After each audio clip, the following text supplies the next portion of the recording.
sa ating God-blessed Sunday para sa ating lahat at narito na naman si Len para sa ating pag-aaral ng ating daily devotion or daily sharing ng ating gospel. At tayo po ay nasa 198th day na ating sharing ng devotion video. So, bago po tayo magpasimula ng ating pag-aaral ng Word of God ay unang-una ay nagpapasalamat muna tayo sa ating mga churchmates na talagang sobrang laki ng naitutulong sa atin para tayo ay makasurvive sa ating pag-day off kada Sunday. Ayan, salamat sa mga nagpapakain, nagpa-provide ng mga pamasahe, ayan, and yun, talagang nakaka-relax tayo sa simbahan. And ayan, ngayon po ay nagbalik na tayo muli sa pagsasayaw ng tamborin kasi syempre kinuha ko po yung mga uniform ko nung nakaraang linggo. Ayan. So, bago po tayo mag-aral ng ating share ng devotion video ay wag po natin kakalimutan na mag-pray sa ating Panginoon. So, let us all pray. Ama naming Diyos na makapangyarihan sa at muli nagpapasalamat po kami sa buhay, kalakasan at hininga na ipinagkakaloob niyo sa aming Panginoon. Tunay na kagaya sa napag-aralan kanina, Panginoon, about the life of Jonah or Jonas, Panginoon, na whenever we wanted, Panginoon, to escape sa mga mission, Panginoon, na ipinagagawa niyo sa amin. Like, kagaya ng Great Commission, Panginoon, that go therefore and make disciple of all nations, Panginoon, ay minsan ay may mga palusot. Minsan ay ang mga tao ay gumagawa ng sarili nilang para. Pero sabi nga, we should follow your way, Panginoon. You are the God that knows everything about us, Panginoon. And lagi mo lang kaming nililid, Panginoon, sa daan patungo sa kaligtasan, daan para sa mga pagpapala, Panginoon, na kailangan lamang namin na halukayin, kailangan namin na madiscover, Panginoon, nang sa gayon, we will know our potential, Panginoon. Gayon din po, Panginoon, dadako na naman kami muli sa pag-aaral ng inyong mabuting balita, Panginoon, ng inyong gospel, Panginoon. I pray, Lord God, na ang magiging pag-aaral na ito, Panginoon, ay may matutunan kami, may matutunan at mauunawaan, Panginoon, ng mga makakarinig nito, Panginoon. At kayo ang kikilos sa puso at buhay ng bawat isa, Panginoon. Nang sa gayon ay magkaroon ng pagbabago, Panginoon. Tunay na nagpapasalamat kami sa tinapos na gawa ng Panginoong Yesus sa krus, Panginoon, na pag-alay ng kanyang buhay alang-alang sa kaligtasan naming lahat, Panginoon. Kung kaya kami ngayon ay magpro-proclaim lamang, Panginoon, ng ginawa ng Panginoong Yesus na inyong bugtong na anak para sa salvation ng bawat isa, Panginoon. We pray, Lord God, and we thank the Holy Spirit, Panginoon, na siyang kikilos at gagawa sa aming pag-aaral na ito, Panginoon, upang hindi ang aming karunungan, Panginoon, ang makita ng mga taong makakapakinig o makakapanood nito, Panginoon. Bagkus, Panginoon, the wisdom that comes from you, Lord God, ang siyang kikilos, Panginoon, upang humipo sa puso, isip, at espiritu o kaluluwa ng bawat isang makakapakinig o maaabot ng mga video na ito, Panginoon. We honor you, we glorify your holy name. This we pray in the name of Father Jesus Christ. Amen. Ayan. So, tayo po ay nasa Lucas 22:3. Ayan. So, ang sinasabi dito ay, nakipagkasundo si Judas sa mga kaaway ni Jesus. Yun yung title. Noon na may pumasok si Satanas kay Judas na tinatawag na Iscariote, na kabilang sa 12. Message: mangyayari na dito ang pakikipagkasundo ni Judas sa mga kaaway ni Jesus dahil pumasok sa kanya si Satanas. Siya ay kabilang sa 12 alagad ng Panginoong Jesus. Application: kung nakipagkasundo si Judas sa Panginoong Yesus para maging alagad, ganoon din ay nakipagkasundo siya sa mga kaaway nito dahil pinasok siya ni Satanas. Ngunit sa una pa lang, bago pa man piliin ni Jesus, si Judas Iscariote ay alam na niya na ito ang magkakanulo sa kanya. Kaya, mga tumanggap at sumampalataya sa Panginoong Yesus, dapat nating bantayan o gwardyahan ang ating sarili. Kailangan ay matibay ang ating self-control para hindi tayo mapasok ni Satanas. Dahil sisirain o ipapahamak lang niya tayo at ayaw niyang tumigil hanggang hindi niya tayo naaagaw sa Panginoon. Nais niya at gawain na hadlangan ang kalooban ng Diyos at mga nagnanais na mapalapit at tumanggap sa Panginoon. Kaya tanggihan at palayasin natin siya kapag siya ay nanunokso sa atin. So, purihin ang pagkabasa ng mabuting balita ng ating Panginoon, di ba? So, yun na nga. Ito yung tinatawag na, di ba, tayo bilang isang tao, sa pamilya or sa kahit ano, halimbawa, you have a business deal, you have a ministry deal, or you have a friendship deal, di ba? Employee and employer na deal, di ba? Na kung saan magkakaroon kayo ng pagkakasundo na for example, ang gagawin nyo ay ito, lulutuin natin, di ba? Gagamitin na natin yung mga most typical na mga ginagamit ng mga tao, di ba? Halimbawa, nagkasundo kayo bilang halimbawa, mag-asawa, mag-boyfriend, mag-girlfriend, na kayo ay ikakasal o magiging couple or papasok sa tinatawag natin na marriage, di ba? So, nangako kayo sa isa't isa, hindi lamang ito matatawag na deal, but it will be a covenant between you and your partner, di ba, na magsasama kayo sa hirap at ginawa, di ba? May mga sumpaan pa, for richer or for poorer, until death do us part, di ba? So, ganun din, di ba? Parang sasabihin ng mga tao na, bakit kahit alam ng ating Panginoong Yesus na ipagkakanalo siya ni Judas, bakit pinili pa rin ng Panginoong Yesus na makasama sa 12 disciples si Judas Iscariote, di ba? Pero sabi nga na ang Panginoon, sabi natin, parang masasabi natin na parang ang ano naman ni God dun, parang kumbaga, ang gulo naman ni God dun sa ganong sitwasyon na yun, di ba? Pero kung iisipin natin or iintindihin, di ba? Sabi nga ang God, all-knowing, omnipotent, and omnipresent, di ba? Kumbaga, He is the Alpha and Omega. So, alam na niya yung simula ng sitwasyon hanggang sa magiging katapusan ng sitwasyon, di ba? Na alam ko, marami sa atin nagagalit, di ba? Pag sinabing number 13 or 13, di ba? Judas, di ba? Dahil siya nga yung parang kinoconsider na kasama sa 12 pero naging count siya as 13 kasi no after niyang mamatay at nagawa yung ipagkanulungan ang ating Panginoong Yesus. Kumbaga, nag-betray siya sa ating Panginoong Yesus ay nagpakamatay siya, nag-suicide siya, di ba? But sabi nga, everything has a purpose. Kung bakit pinagkaloob na ating Panginoong Yesus na although sinabi na niya sa ating Panginoong Yesus bago pa man niya isugo dito sa mundo ating Panginoong Yesus na yan, si Judas Iscariote, yan yung magkakanulo sa'yo. Kumbaga, bebetrayin ka niyan at yun yung magiging cause para ikaw ay mapako sa krus, di ba?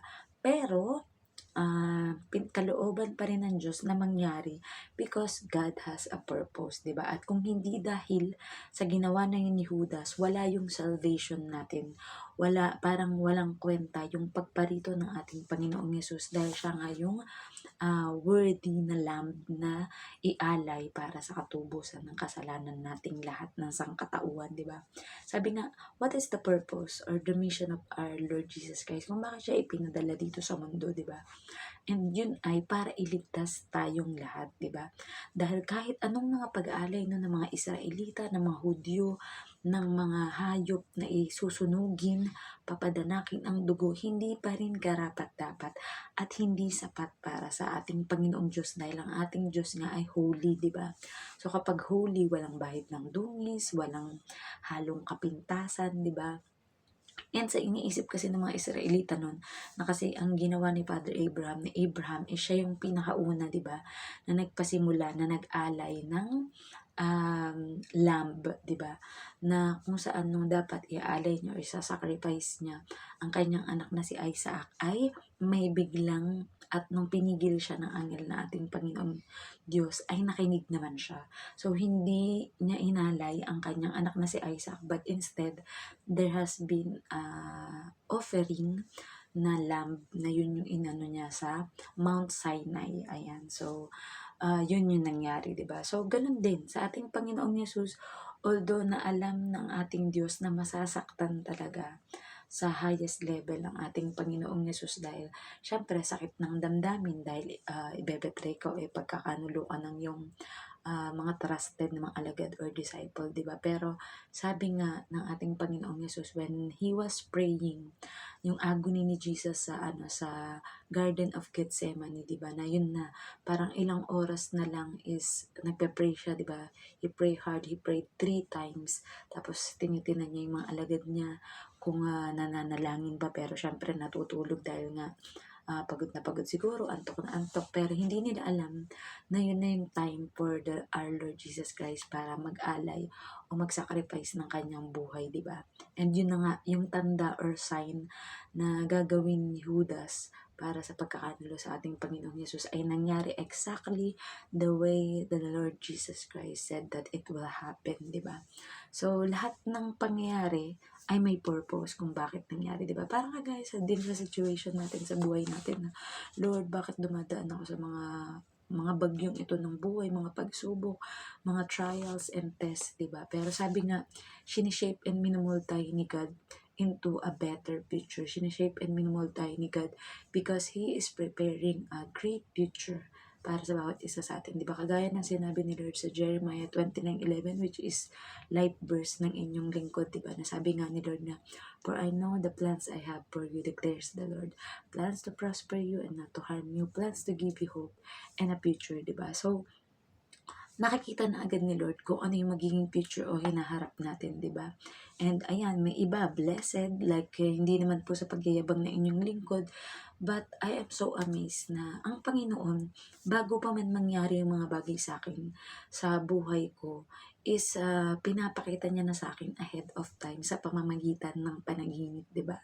So, may kilala naman tayong ganyang story sa Bible na si Joseph the Dreamer, pero hindi ako yung talagang nagbe-base lang dun sa panaginip or dreams ko na yun, di ba? Kumbaga, iniintay ko na mangyari yung mga napanaginipan ko, hindi man siya totally exactly the way na kung paano ko siya napanaginipan, but talagang may biglang magbiblink sa aking isip, or halimbawa, nandun na ako sa situation na yun na nakita ko na to sa panaginip ko, or like itong person na to, nakita ko na siya ahead of time na mangyayari. And truly, God is amazing dahil kagaya ng pagkakaalis ko sa dati kong amo at pagkakapunta ko ngayon sa mga bago kong amo, talagang lahat makikita mo at mararamdaman mo that everything was arranged by God ahead of time. And di ba yun na nga yung masasabi na, mapapa thank you Lord ka na lang kasi what you have prayed for, what you have seen ahead of time sa iyong mga panaginip is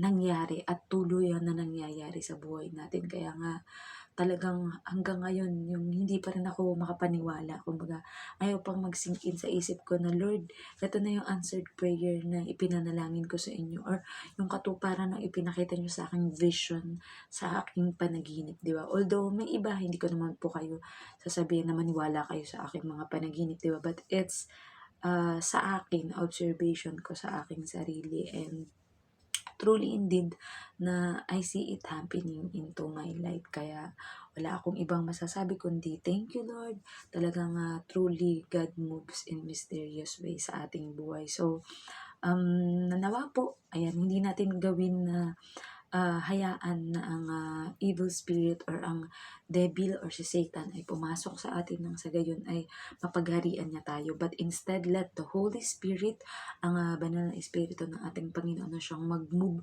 sa buhay natin at siya yung gagawa ng layunin or ng kalooban or will ni God sa ating buhay, diba? And truly indeed, kapag nakita mo at naranasan mo yung kabutihan at ang patuloy na pagsunod mo sa pinagagawa sa ng Panginoon in season and out of season, alam mo na mag-harvest ka ng blessings na pressed down, shaken together and running over. Kumbaga sa Tagalog yan yung siksik, liglig at umaapaw na mga biyaya. So, ganyan na lamang po ang ating sharing ng devotion video. At kailangan na rin po magpahinga ng inyong lingkod dahil bukas ay may pasok na, simula na naman ang trabaho, and tapos na rin ang ating day off time. So, para meron tayong sapat na pahinga ay kailangan na rin natin matulog, di ba? At syempre, tulog na rin ang aking mga amot, ang aking alaga, kaya ayoko rin naman na maging masyadong mag-ingay sa kanila. So, let us close into prayer. Ama namin Diyos na makapangyarihan sa muli narito po kami, Panginoon. Nagpapasalamat sa inyong mayamang mga salita, Panginoon, na aming napakinggan at aming napagbulay-bulayan sa gabing ito, Panginoon. Tunay nga, Panginoon, na nawa ay pagharian kami lagi ng inyong Holy Spirit, Panginoon.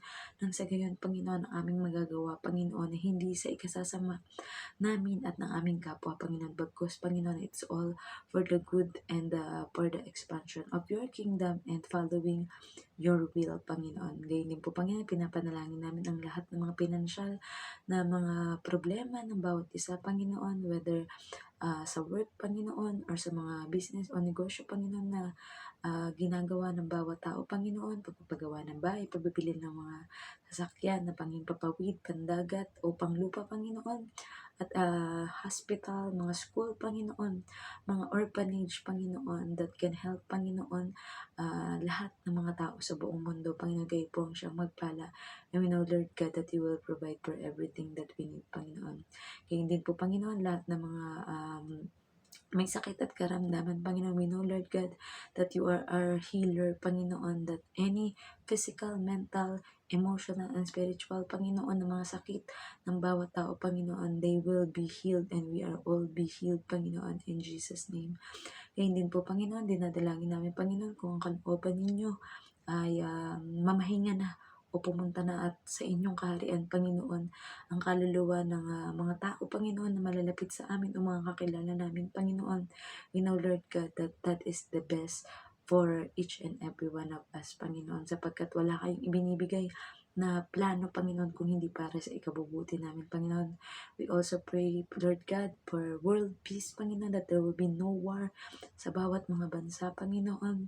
At dalangin din po namin ang pastors, priests, missionaries, evangelists, prophets, Panginoon, mga teachers, Panginoon, leaders, Panginoon, ng bawat mga simbahan at bawat mga bansa, Panginoon, na paghaharian sila, Panginoon, ng inyong banal na Espiritu, Panginoon, nang sa gayon, Panginoon, ay magkaroon ng unity, Panginoon, na tunay na unity, Panginoon.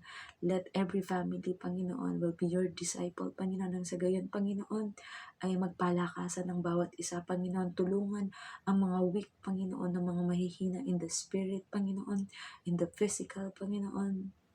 At we know, Lord God, na you will provide para sa pag-aaral ng bawat mga student, Panginoon, ng mga OFW, Panginoon, all around the world, Panginoon, ay inyong iingatan, Panginoon, nang sa gayon, Panginoon, ay at magawa ng bawat isa, Panginoon, ng Great Commission, Panginoon, to go therefore and make disciple of all nations, Panginoon. Dalangin din po namin, Panginoon, na sa bawat pagbubulay-bulay namin ng inyong salita, Panginoon, ay nahihimok o nahihikayat ang bawat isa, Panginoon, na mas lalong mapalapit at hangarin, Panginoon, na makilala kayo ng lubusan and deeper, Panginoon.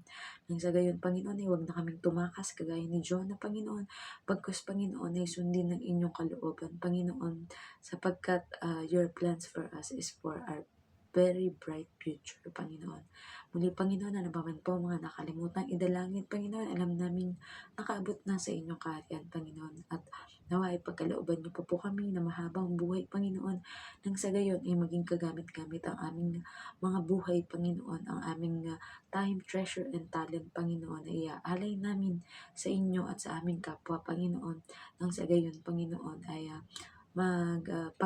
sa muling pagparito o pagbabalik ng Panginoong Yesus ay masabi ninyo ang mga salitang, well done, good and faithful servant. Muli, binabalik po namin ang lahat ng papuri at pasasalamat sa tanging pangalan ng bugtong na anak na si Jesus. Amen. Good night po sa ating lahat and God bless. Bye-bye.